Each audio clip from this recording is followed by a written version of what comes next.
Hello, good evening, good morning, good afternoon, good evening, wherever you're watching me from.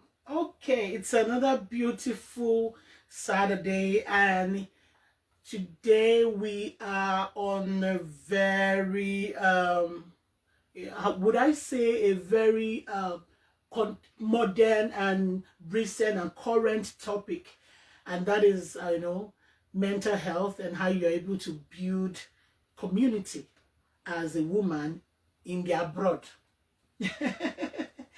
Well, and in recent times, we with the advent of massive migration from every part of the world to countries like the UK, to Canada.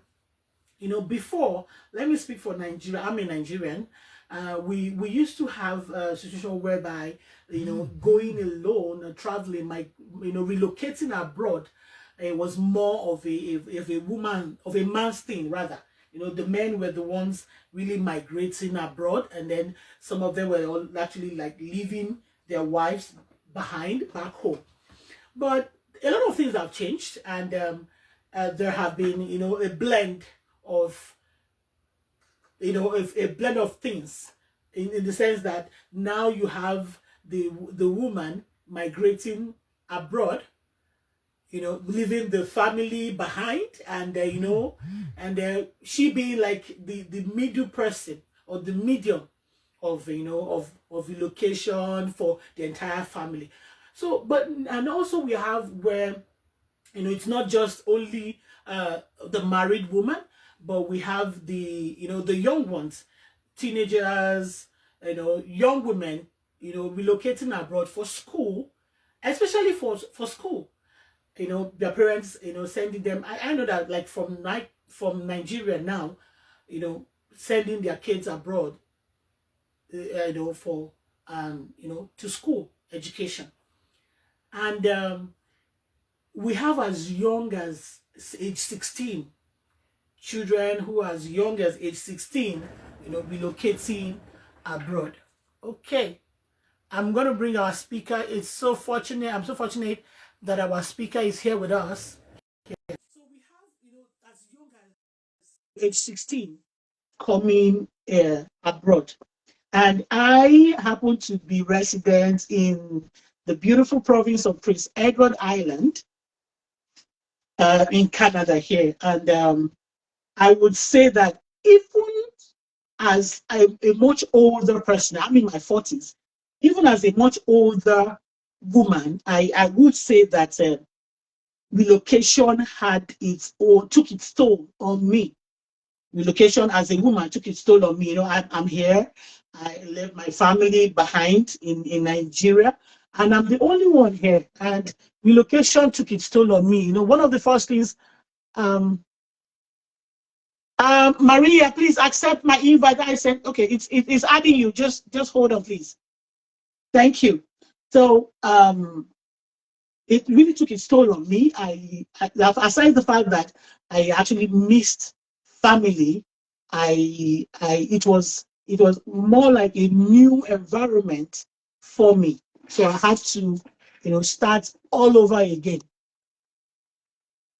I had to start life all over again, and the challenges are there.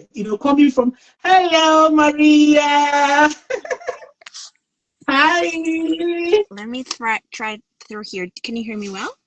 Yes, I can hear you. No, the thing is that if you don't see the video, don't worry. It's a Facebook technical thing.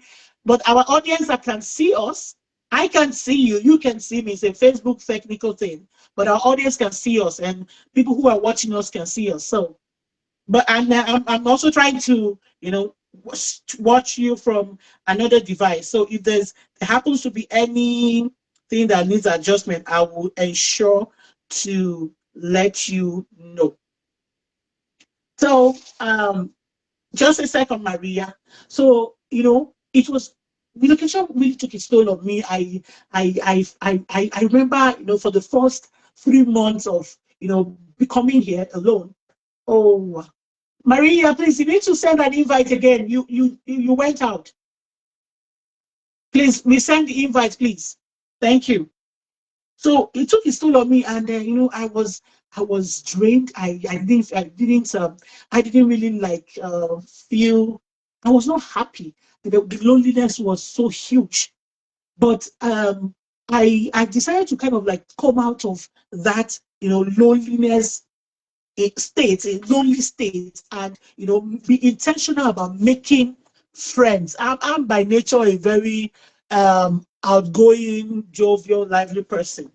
And I know in the class, I remember I became sort of a mother hen to, let me just say, to Nigerian students in my class. And I would always ask after them and all that.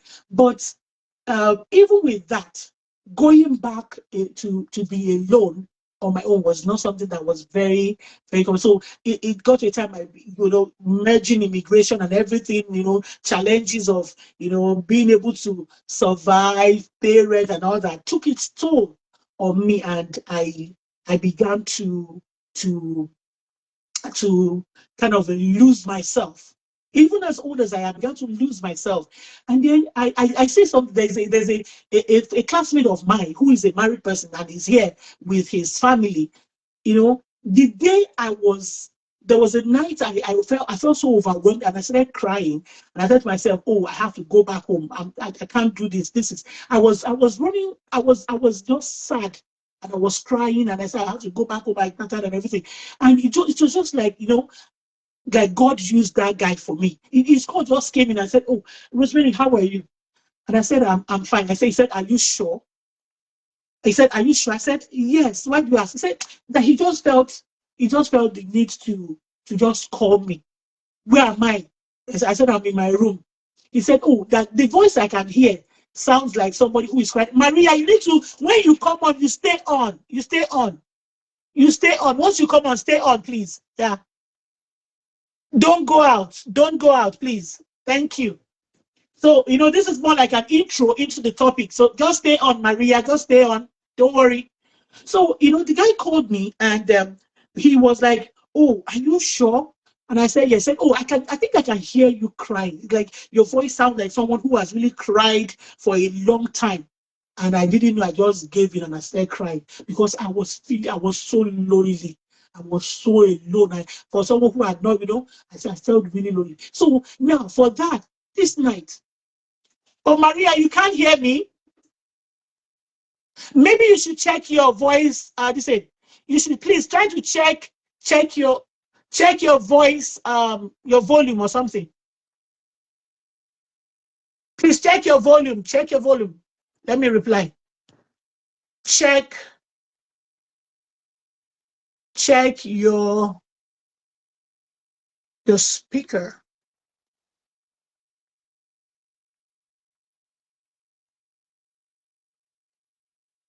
Okay. So, okay, before our speaker said she can't hear me, so I showed her to stay as well.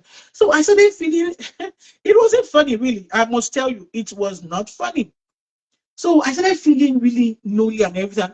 That guy's call, that man's call, because he's a man, a married man with 3 kids here, was what saved me.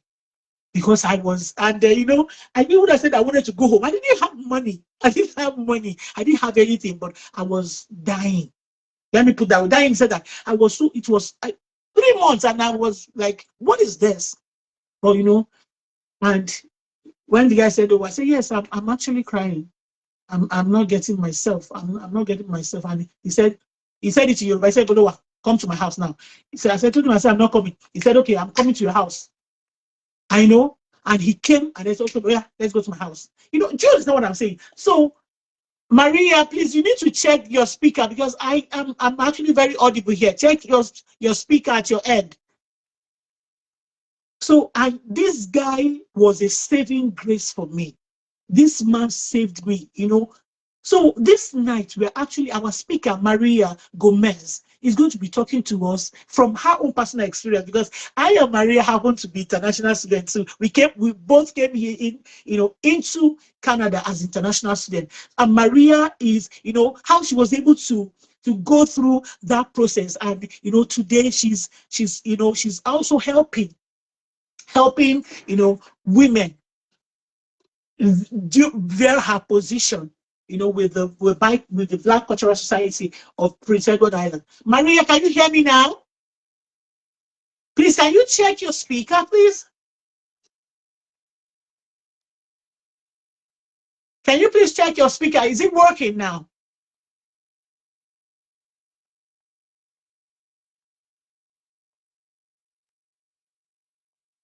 I can't hear you, Maria. Can you hear Hello? me now? Yeah, I 100%, can hear you. Maria. There we go. There we go. Hello. How are you doing? I'm good. So while you were trying to come in, I was just trying to share my experience as a newbie in in Canada, relocating via study routes, and how 3 months into my being here, I thought I was going to go crazy because the loneliness was huge, coming from a community and environment where you have people with you and all that, and then you come here and everyone is on their own. So as a woman, how it felt for me. But this night, you're going to take us through. Like I told our audience that fortunately, you also came in here as an international student. You came in as an international student, so you have experience. And so this night, without taking much of our time, Maria is going to be speaking with us on mental health, how you as a woman can build, community and thrive in the abroad. It's just like outside of your own, environment, your own people in here where you are when you relocate or move out of your country. Maria, please, let's go into this without me taking much of our time. Please take us through the whole journey. Thank you. Amazing. Well, first of all, thank you so much for inviting me to have this conversation. Thank you to everybody connected, because I think it's such an amazing and important opportunity to be talking about things like this. As we all know, and you have talked with your speakers on other lives about this, well, mental health is very stigmatized. And I think that is a part of why, we don't talk about it, or either when we talk about it, it's just very surface level or very demonized. And so we really have a hard time, especially as women, being able to be vulnerable, to accept that maybe something's not feeling right, to we are often told as women of color to not follow our gut, although we know that our guts are strong, our instincts are strong, but we are more often than not told not to follow that and follow other paths. And so I think it's really important to speak about mental health in general. As you were sharing a little bit, I am also an international student. I was an international student. I come from Colombia. I moved to Canada when I was 16. I first moved to Fredericton, and I did grade 12 there. I lived with a host family to kind of experience a little bit about Canada. And then I liked it, but I was jumping into a new experience that was university, doing my undergrad. And so when I moved to the island in 2018, I was 19, I think, at the time, and it was a very different experience too. As you were sharing, a lot of us come from community minded approaches. I say this all the time, but every time I go home, it feels like something's happening all the time. You have your neighbors, you have your friends, you have your uncles, your aunties that might not be blood related aunties, but people that are so close to you that you're having a bad day. If you are doing a transition of any sort, it's just I'm here for you, I brought you lunch, I'm checking on you. And so when we move abroad, a lot of this connections, a lot of this support systems not necessarily disappear, but they change because we don't have that physical proximity. And so it's really hard to navigate. I also think something that comes to mind, that I experience myself, but also I've heard that a lot of folks experience when they move. We change. Immigrating is a changing experience. You reflect, you learn, you unlearn, you start discovering things about yourself that you didn't know before. You start liking things that you didn't used to, and you start not liking things that you used to like. And so I think that's also a very important piece, because sometimes the connections or the community or the relationships that we have back in our countries do have to have some flexibility and openness, because we will continue changing and that relationship continues to evolve as well. And so as I was sharing, mental health is really important for me. I come from a country and a culture that it's not spoken about enough. Depending on your gender, there's different layers. If you're a woman, you can open up, but don't be too dramatic. Don't dive too deep.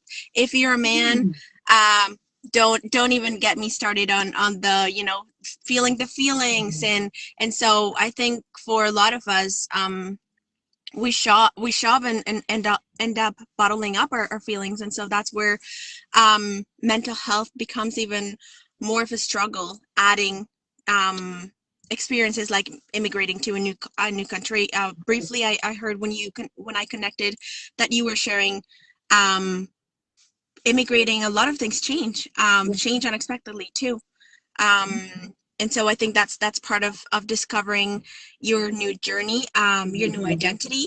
Not that being an immigrant wholly will be, your personality and will describe you, but it will be an important part of your identity. And you will have to start thinking of ways to rediscovering yourself, to trying to find that mental health balance, to find mechanisms and coping mechanisms for burnout, to connect with people in different ways.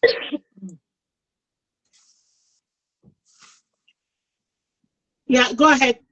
Yeah, and so I was gonna say, for a lot of women, also women that are international students, or women that come here to work and have children, that looks very different as well.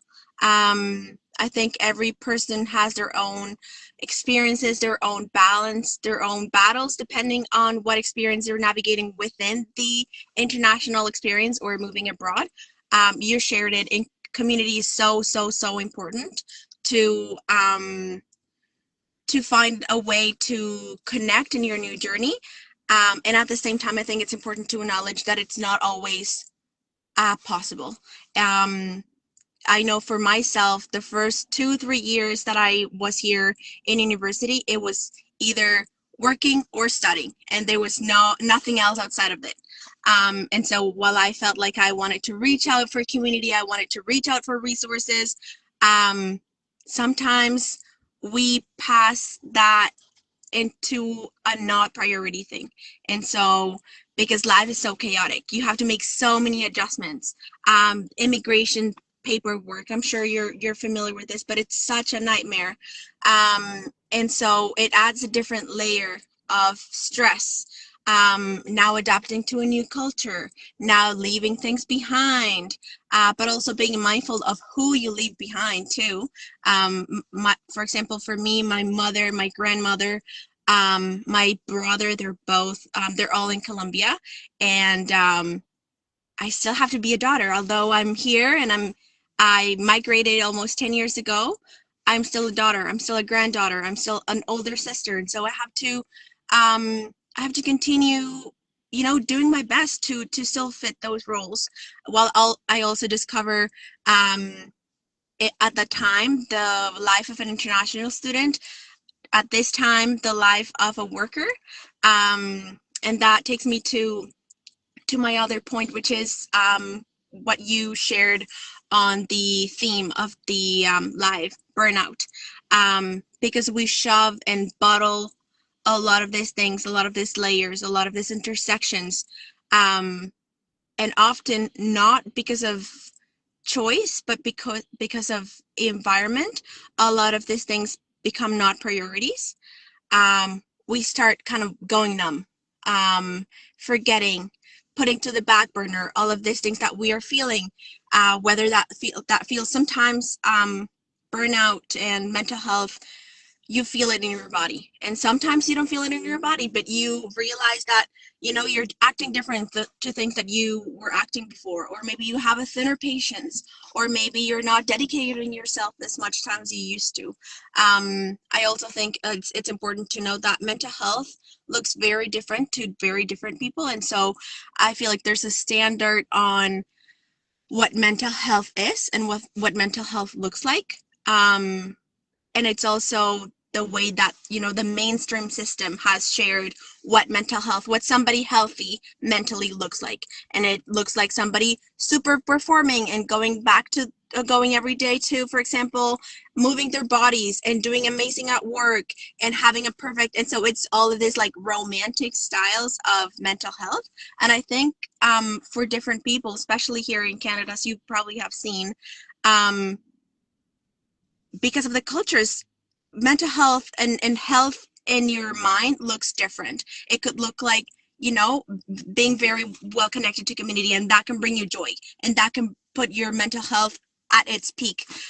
It could be like doing the things you love. It could be like finding new hobbies. So I think it's also a little bit hard, especially for us as women, with social media, with how we compare ourselves to other people. To really, it's almost like another layer, because we are often comparing ourselves. Oh, I'm not doing so well because I'm not going to the gym. No, I'm not going to the gym every day, or I'm not doing so well because I don't have all A's in my grades. And I think for mental health is finding the things that bring you the most joy, being consistent and dedicating time for that. And then with that, when we don't kind of reflect, and when we don't give ourselves time to understand what mental health should feel like for each of us, what our mental health path and journey we want it to look like, I think that's where burnout also is a little bit more likely to happen, because we are often in this rush, and life is so stressful and so quick at the same time. And so I don't know if you or the audience has felt, but I think this year has flew by, and so we're constantly just having to do amazing in everything, having to be great mothers and great sisters and great daughters and great workers, and finalize our immigration, and have all of these things kind of figured out. And I think we don't always have the chance or the privilege to stop and reflect. Okay, where am I going? What's bringing me joy? What's making me happy? What are some things that I can improve on? Often this self-reflection could potentially happen when you're in community as well. I think it's so important to have folks and people and friends who not call you out, but call you in, check in on you, say, hey, Rosemary, I've noticed you, for example, haven't done this that you really love. Everything okay? Everything good? And you maybe checking on me and saying, hey, Maria, I know, for example, you haven't been going to Zumba every Saturday. Is everything okay? Is that something that you're exploring new? Because that could also be a sign that some things are not feeling well, or that you're overburdened with something. I think with as I was saying, with the pace of this world, it's really hard to prioritize what's most important, and it's also really hard to prioritize our own selves. I know I've heard from friends who are mothers that prioritizing yourself looks a little different to when you have kids. It sometimes comes with the guilt. It sometimes comes with that comparison of but this mother's it's playing that much with their young ones, and I'm not. But again, I think it's a self-discovery journey of what feels right to you, what's realistic, what's sustainable.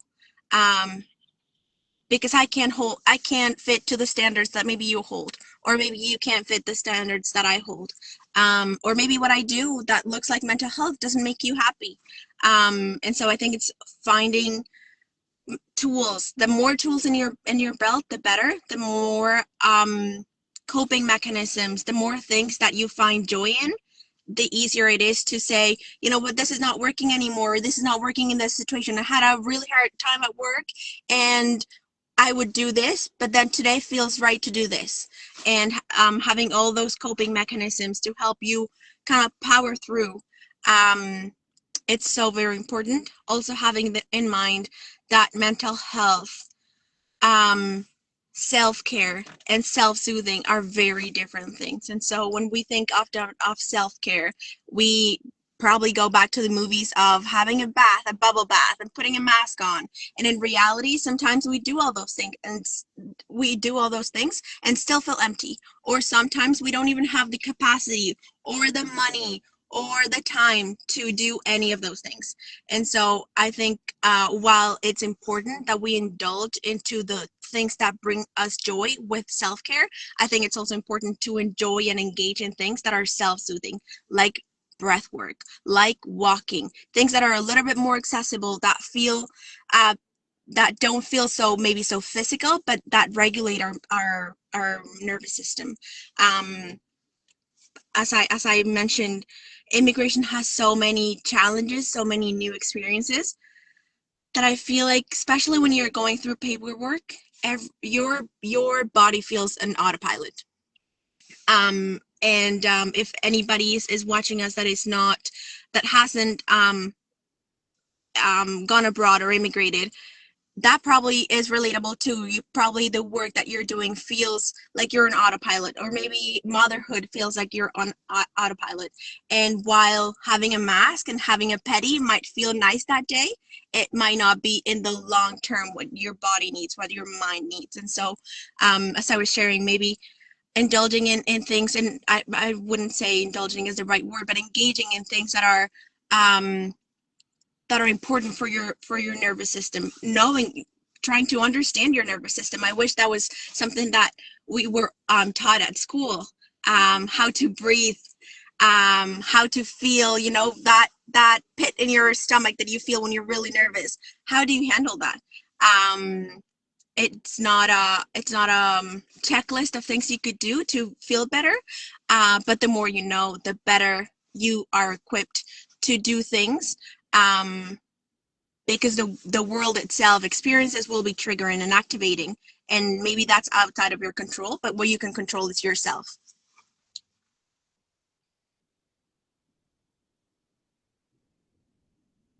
I can't hear you, you're muted.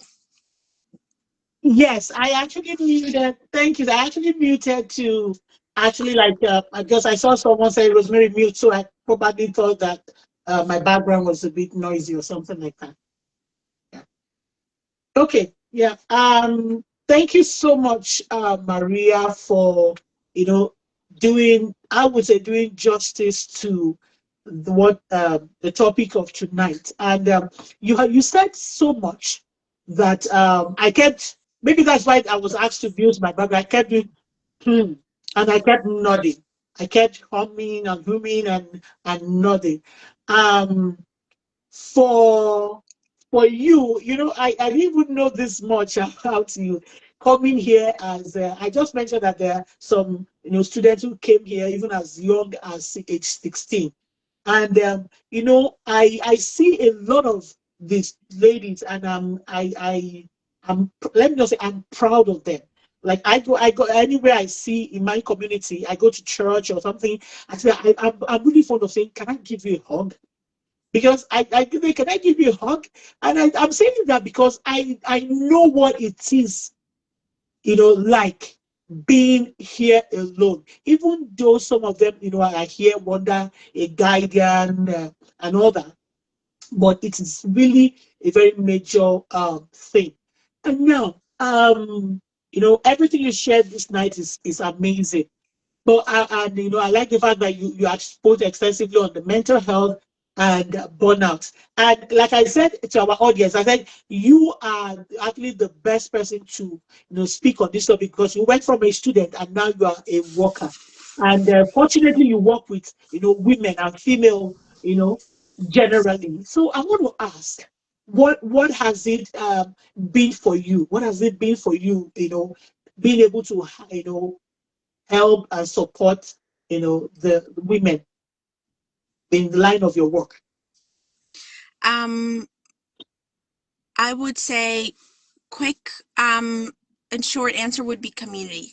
When I first started my first project after graduating from university, I started in a project that supported survivors and people who have experienced gender-based violence. Mm. And when I was doing kind of a scan to understand better the field, because it was my first time and I was really not sure where I should start, I started doing a scan and I realized that there were therapy sessions and there were psychologists available. However, there were still people who were falling through the cracks. And with the team that I was working at the time, we quickly realized that it wasn't necessarily, although some of the resources were lacking of information, of cultural sensitivity, it wasn't, I think the biggest problem was that people didn't have that space to say the things that you and I are talking today. As I was saying, life is so chaotic, it's so busy that it's really hard, and I think you have to be really mindful and really perhaps organized and have in a way a level of privilege where after work, after let's say 12 hours at work or 10 hours including commute, you can dedicate some time for yourself. That's not always possible. And so we quickly realized that with the programming that we were doing, it was beyond the activity, it was beyond the resource, it was beyond the space, the facility, the speaker. It was just the time. People were given a time, a facility, a speaker, some food, and the topic was available, and the room was open. And other people were there, and so they felt seen as well, they felt heard. As we shared in the beginning, as women, it's not always easy to share that we're struggling, because we might be, judged in a way. But why is she sad if she has it all? Why is she sad if she moved to another country? Why is she sad if she has kids that love her? All of those things are important. However, if our nervous system is dysregulated, if we feel empty, none of these things will feel like they are filling us up. And so I would say a lot of the things I say are important, like seeking professional help, finding self-soothing mechanisms that help you, sticking to the things that you like. But I would say the most important is finding community. And it doesn't have to look like 25, a bus full of people. It could look like 5 people that you trust that will do those check-ins on you, that will say, hey, I see you are smiling a little less. Everything good? Everything okay? People that kind of got your back without any judgment. People that are ready to walk the walk, not only talk the talk and be like, yes, I'm here, but also people who really had your back. So I would say, short answer, community has been one of the biggest things that people report back to us and say have been the biggest support and help throughout mental health journeys. Thank you so much. Thank you so much. I fortunately happen to be, I met you and Jazz 2 years ago. Jazz, who came here, Jazz spoke to us in March, and believe you me, Jazz, I told Jazz, I said your session was very therapeutic, and I now see why you and Jazz do what you do, and the help you give to women, because it's amazing. So I happen to have that privilege to know you. Now I want to ask this question. As how can women build genuine support system in this environment, especially an environment where we're all coming from different community, different countries, with different culture and everything.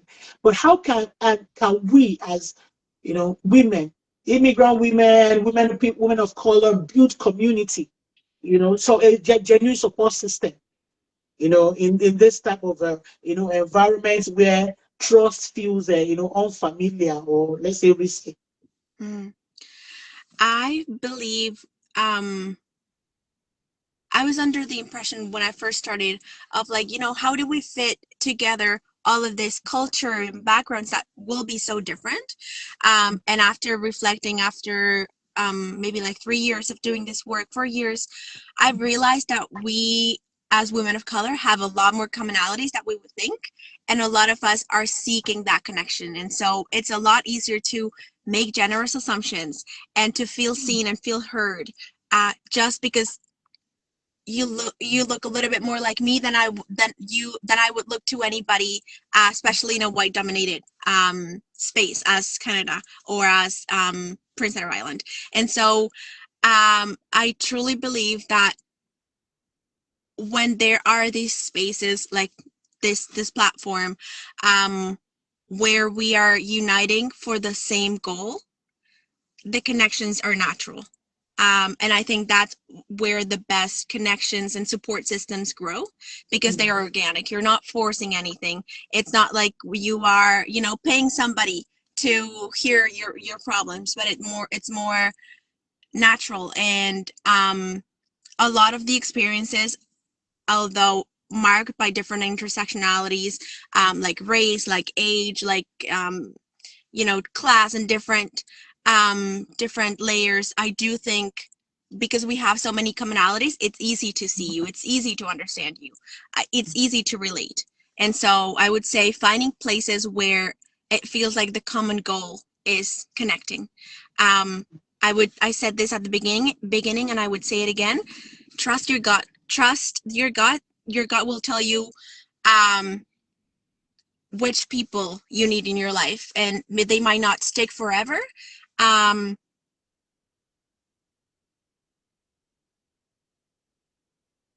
Wow. I was I was I was taking in everything you were saying, still nodding, and I didn't know you had stopped.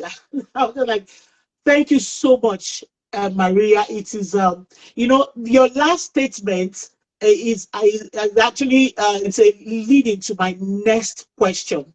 Um, Let me take myself for instance. Hello, Maria, can you hear me?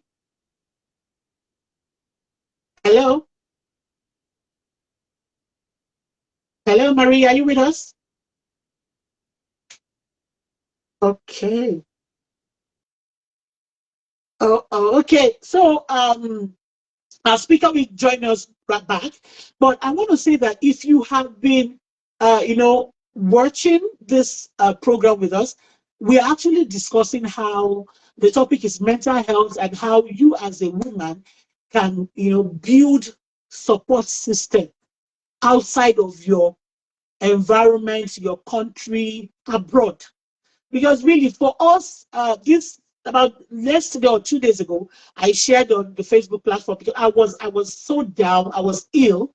I was ill, and I couldn't go to the clinic because I was feeling dizzy. I was tired. There was no one to really help me and all that. So I shared how one of the worst challenge, the worst thing that can happen to you is to be ill. In Okay, Maria, I'm bringing back, is to be ill in, alone, as an individual outside of, your familiar environment. Welcome back, Maria. I'm here. I lost you for Yeah. a second. So yes, we saw that. So thank you so much, Maria. So now your last statement, where you talked about how you have to be discerning, and you have to be, try to find your own people, really is something that I love. And now this is leading me to this next question. By nature, I am someone who is very, very, let's say accommodating. I'm a very friendly person. Keep an open mind, and I relate with people on a normal basis. I don't try to put up wall. I don't try to assume whatever it is not until I have an encounter with you that speaks otherwise. So my question now is this.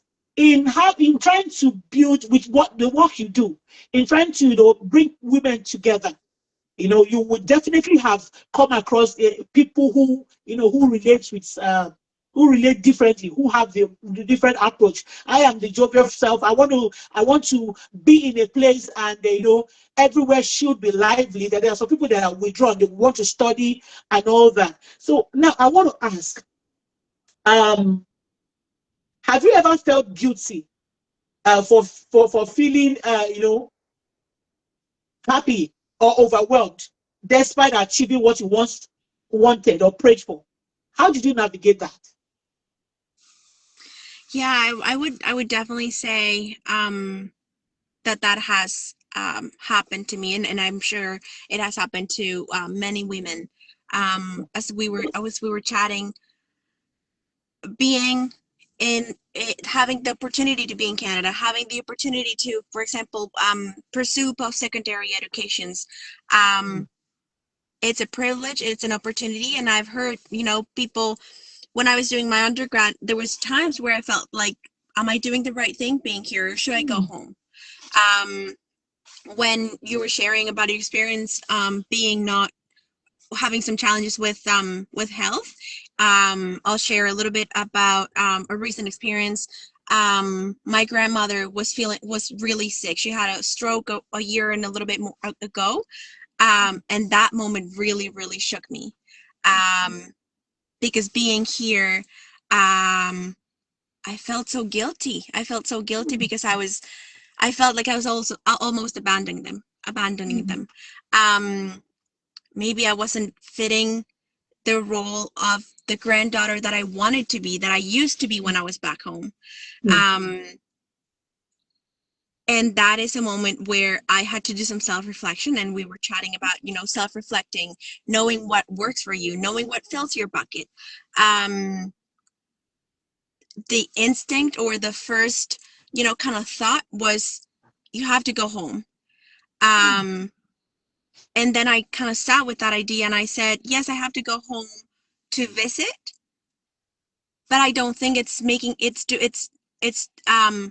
or I believe it's serving me more if I go visit. I'm as present as I can be, and I continue working for my future. I am, only 28 almost years old, and I wouldn't want to be, 60 or 70 and look back and say I didn't try my hardest for the dreams that I had. And while I am a granddaughter and a daughter, I'm also the woman I am, the woman that holds all those dreams.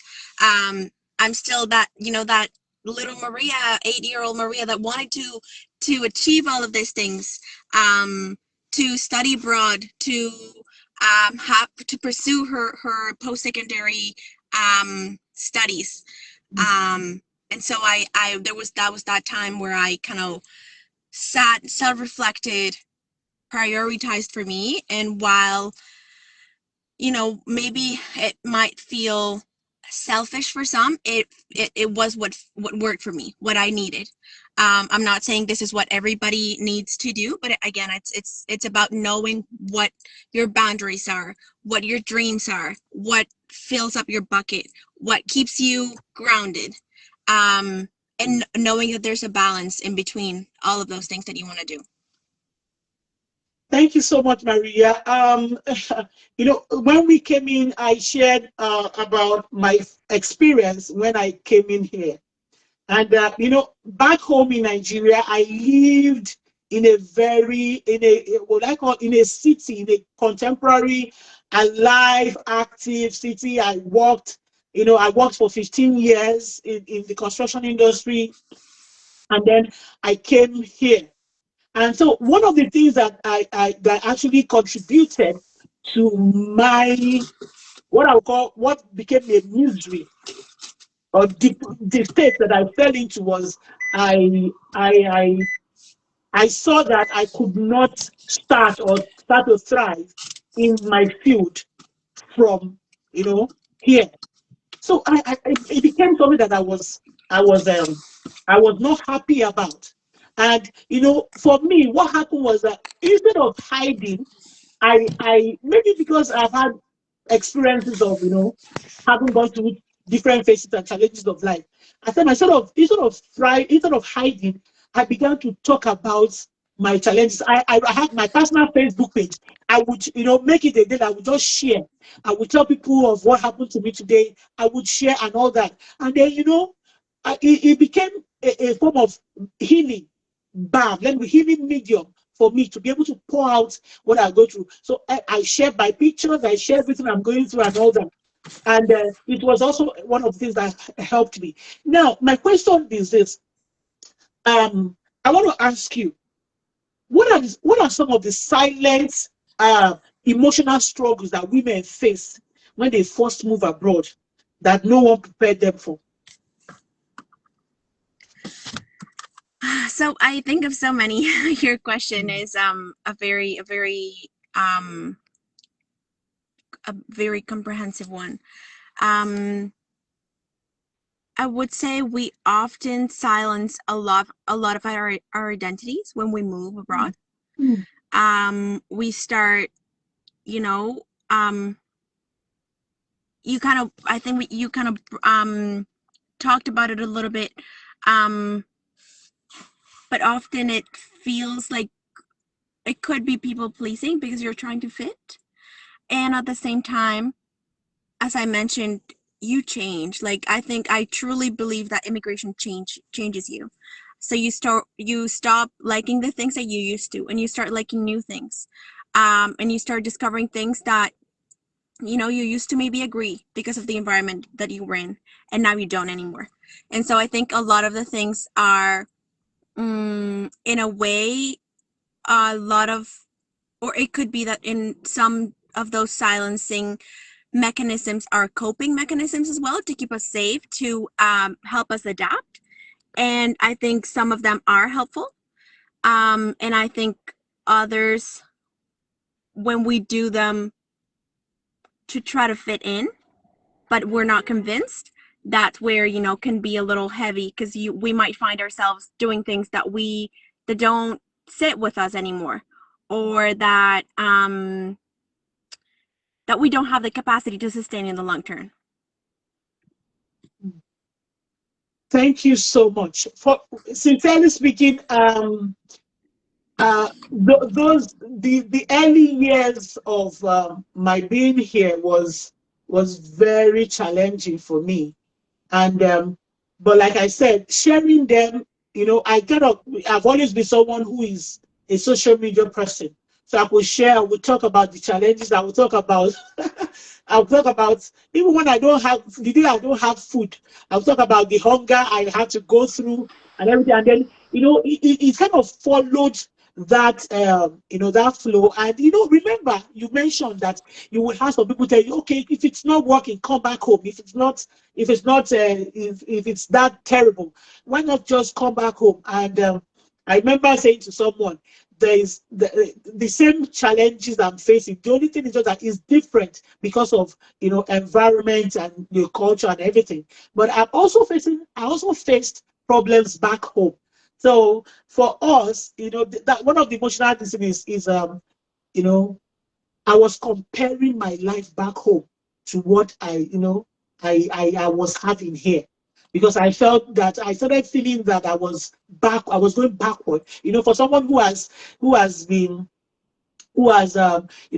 worked in the construction industry for 15 years. Like a friend said to me, Rosemary, you were not hungry. You were not this. So what happened? Why are you going to start from this? No, I can't do that. And I said, like you mentioned, I don't want to be on my deathbed and ask myself, oh, what would have happened if I had gone? What life would I have had if I had gone? It was more for me. Coming to Canada was more of an adventure. I just wanted to, have a different experience, different from what I have known I came here almost 41 years old. Thank you so much, Maria. I really, there's so many questions that I have to ask, but I don't want to take much of your time. Yeah, our time is almost up. So I have about 3 more questions to ask you. How do you balance being there for others while also protecting your own mental health and emotional well-being? I think that's going back to the question that I was sharing about my grandmother and how I kind of sat with that decision and decided to go that pathway. And it's not to say that that didn't take me months. Like I told that story in probably 5 minutes or less, but I really sat on those feelings for a couple months. Because I kept going back and forth. And I think that's also going back to getting to know ourselves, getting to know our boundaries, getting to know our balances, our limits as well. Prioritizing ourselves too. As I said, a lot of these decisions often could feel selfish, especially I think because of the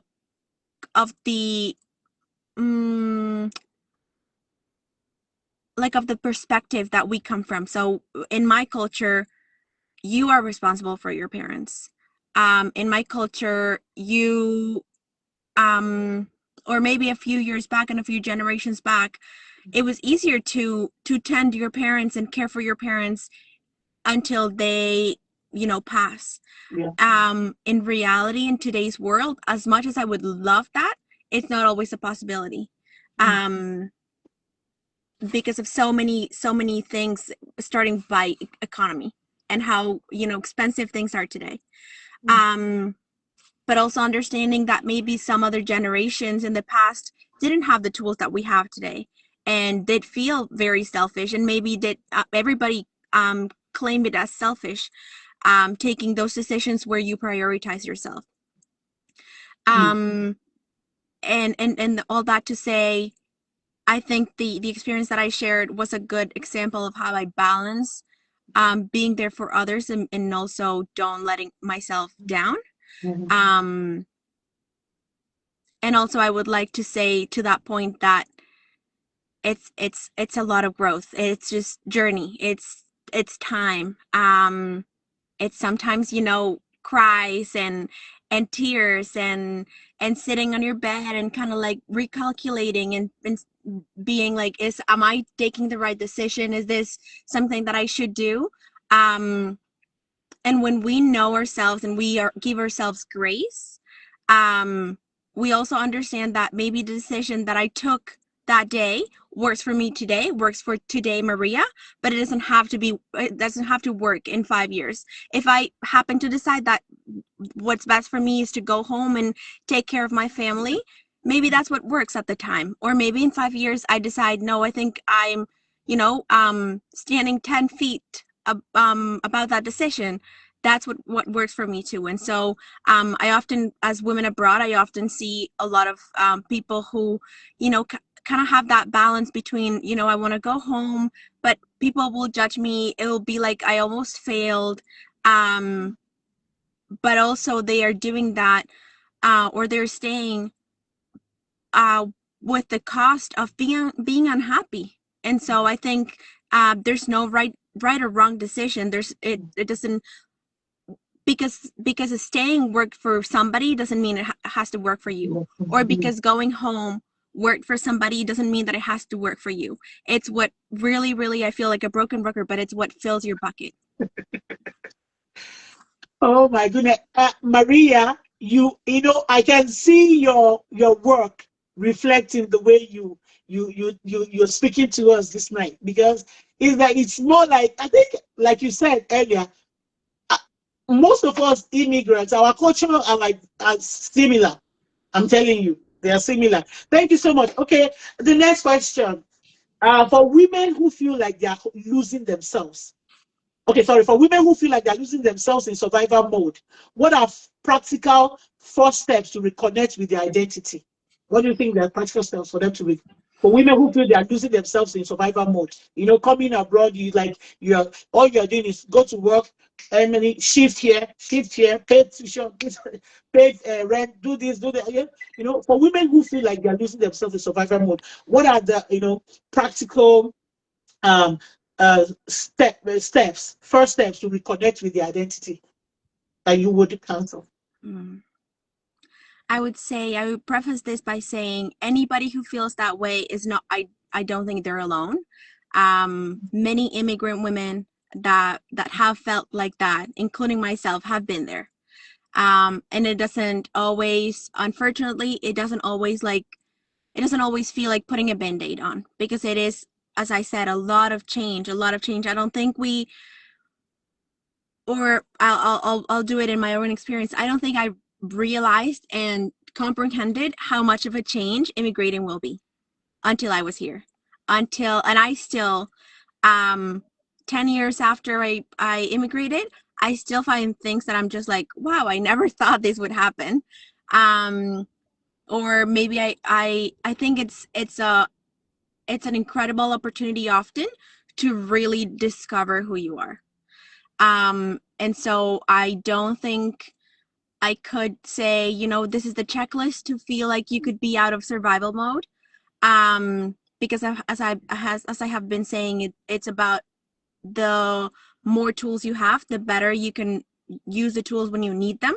However, if I think of, a couple steps to start um heading out of or embarking into that journey of out of survival mode, I would say, one, connecting with community. And that could look like connecting with one person where you feel seen and heard, where you don't feel judged, somebody that perhaps looks like you. I am an introvert myself. I think it's, let's say I don't have a hard time, public speaking. I don't have a hard time, but I'm not the person that will go into the room and be a social butterfly. And so for me, connecting could be a little different, but I don't think that there is a right or wrong way to connect or create community. It doesn't have to be 12,000 people. It can be one. It can be one person where you feel seen, and that is community too. So I would say that is a good step. Doing the things you enjoy, I think, will be another helpful resource. If available, and it works for you, seek professional help. And it doesn't have to be therapy, because I know, always the traditional therapy don't always work for everybody, and also is not always accessible. But maybe that looks like support groups, or maybe that looks like connecting with a community organization. They might have some resources that feel a little more, let's say, traditional and professional, and maybe they have the certifications, but it doesn't have to feel like, sharing your problems with a stranger in a room, because that's not always what folks are looking for. I would say also something that I've noticed that has been impactful and helpful, exploring maybe movement or music or new things that you haven't explored before. I would recommend a book that I often refer to, and I think Jason kind of briefly talked about it on her session.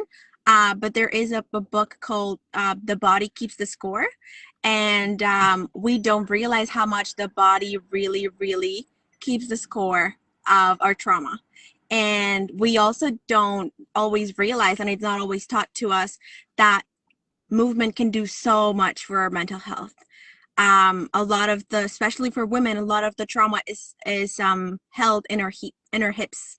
And so moving your body, stretching, might also be a good way to start feeling a little bit more, start connecting and tuning in, because a lot of the consequences of burnout is you stop tuning into your body and you feel numb.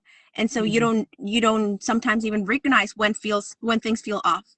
But when you start connecting with your body in whatever way that looks like, it's a lot easier to exit autopilot mode.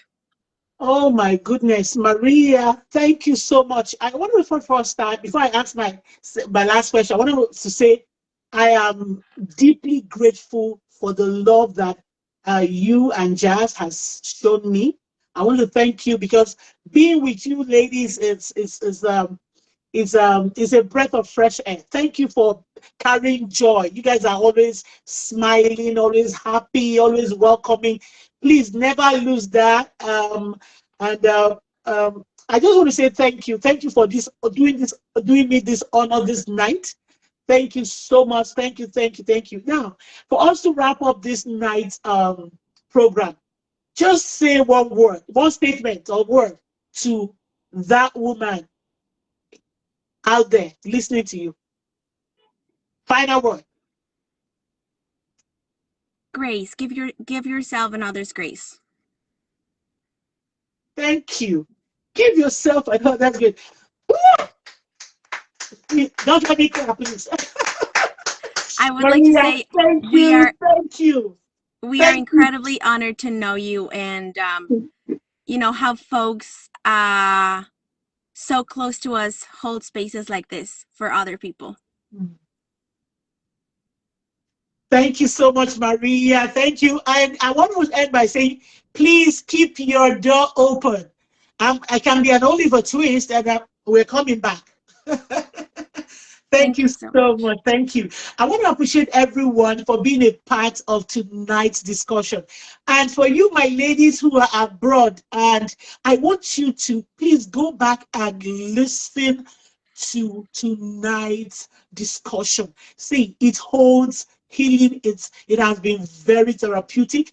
I have found it to to really a reflection of like, let me just say, the journey that I have. I want to thank you. And before we go, I want to say a big thank you to the admin of Young Women and Wives with Bodies and Blessings Initiative, Nigeria. Thank you for hosting an amazing medical outreach. To have a support system that you don't have to work. I was here all the way here in PEI Canada here while the medical outreach held. Thank you so much to our patroness / secretary, Olabisi Adeshola. Mommy, I love you. Thank you for your support. To our welfare person, Glory Star Osakwe. Thank you to all the volunteers, to the women of Cornerstone Bible Believers Church International. Thank you to the pastorate. Thank you to every woman that supported. And until I come your way next week, oh, before I forget, the month of May is for our teenagers and young adults. The entire month of May, our teenagers from preteen, from the age of 12 to the age of 26, are going to be our speakers on this platform. Please watch out. Until I come your way next week, bye. Thank you, Maria. Love you. Thank you again, Rosemary. Bye. Thank you, Bye. everybody. Bye.